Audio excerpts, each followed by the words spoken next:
Bleach. No, not that one. This one. It is one of the legendary big three of Shonen Jump alongside Naruto and One Piece. Somehow while growing up, I had never watched any of the big three. Only recently have I been trying to make amends and catch up on all three. One Piece ended up becoming my favorite piece of fiction to date, so I'm excited to begin the next adventure. Going into Bleach, I don't know a lot about it. The main character is named Ichigo, he has a cool looking sword, everybody likes to shout Bankai, and the drip on these characters' clothes are undeniable. Beyond that though, I'm completely in the dark about what Bleach is about. So with all that context out of the way, let's begin watching Bleach.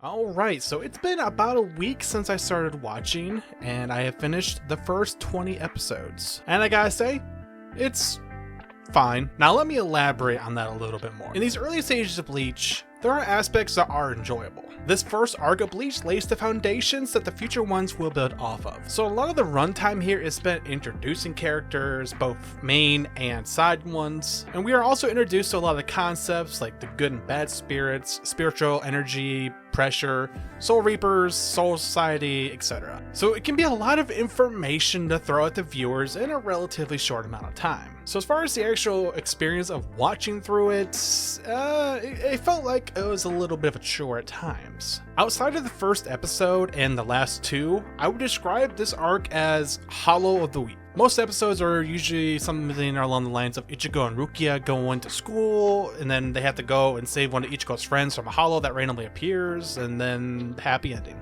On their own, most of these episodes aren't bad, they're just a bit tiring to watch back to back to back. Alright, but let's actually get into some of the characters now, starting with Ichigo. Being introduced to a shonen protagonist is almost always an awkward experience, since they usually come from the same mold. However, Ichigo, it kinda surprised me with how distinct he is from a lot of other protagonists in shonen. While Ichigo does have that cool guy factor, a unique look, and a heart of gold, he acts like he's too jaded to care about others, but that really couldn't be further from the truth. It's a bit tropey to have one or both of the protagonist's parents be dead, and unfortunately Ichigo's mother has met a grim fate. But I really did enjoy the episode we got where Ichigo deals with the loss of his mother and learns not to blame himself for her death. Now one that I'm not really too sure on just yet is Ichigo's natural proficiency. From the get-go, we see that Ichigo has a large amount of this spiritual energy, which is why he's able to see the hollows. And even a little later on, when he confronts the two Soul Reapers, he manages to stand against one of them pretty well. Now mind you, these Soul Reapers are battle-trained warriors, and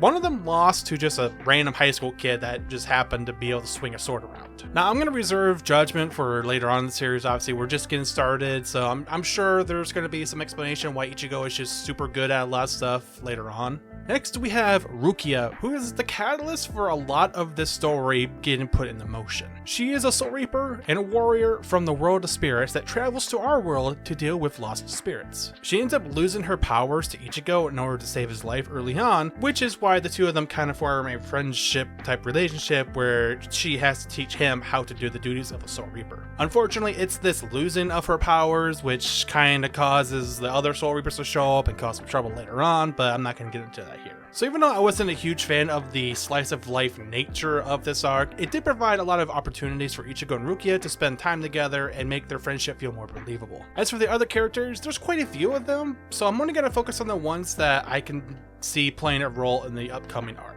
First, we have Ishida, who starts off as a typical rival character for Ichigo. He hates on him because he's a Soul Reaper and, he's just generally pretty edgy. I did like his backstory about being a member of this Quincy clan who has a rivalry with the Soul Reapers for a lot of very complicated reasons. It was nice to see Ishida had to go through a bit of his own growth where he has to put aside his prejudice against the Soul Reapers in order to save others, just like his grandfather would have wanted him to do. Next, there's Orihime, and I don't really have a lot of thoughts about her. To be honest, at first I thought her friend Tatsuki was being set up to be a member of the party going forward, but then Orihime just kind of got that squad of fairies out of nowhere, and yeah, she's the one that's going to Soul Society now. One of her defining characteristics so far is her being an Ichigo simp. I mean, understandably, he's pretty awesome, but beyond that, I don't really know where her character's gonna go. And finally, we have the Giga Chat himself, Chad. I'll admit, I'm probably going to be a little biased in favor of Chad throughout the rest of this whole series. In a lot of ways, I relate to Chad. He and I are both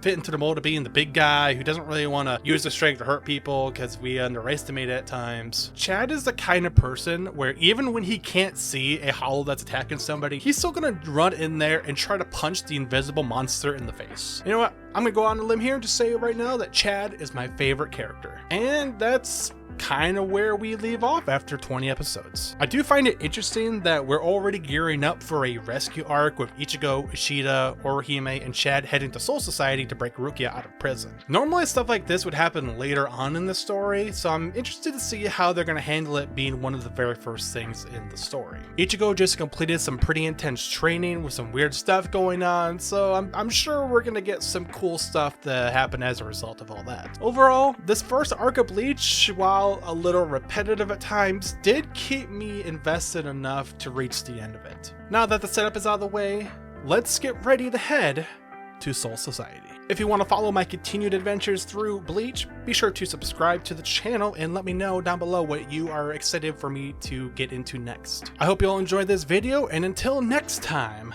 I have been Looting Kyle,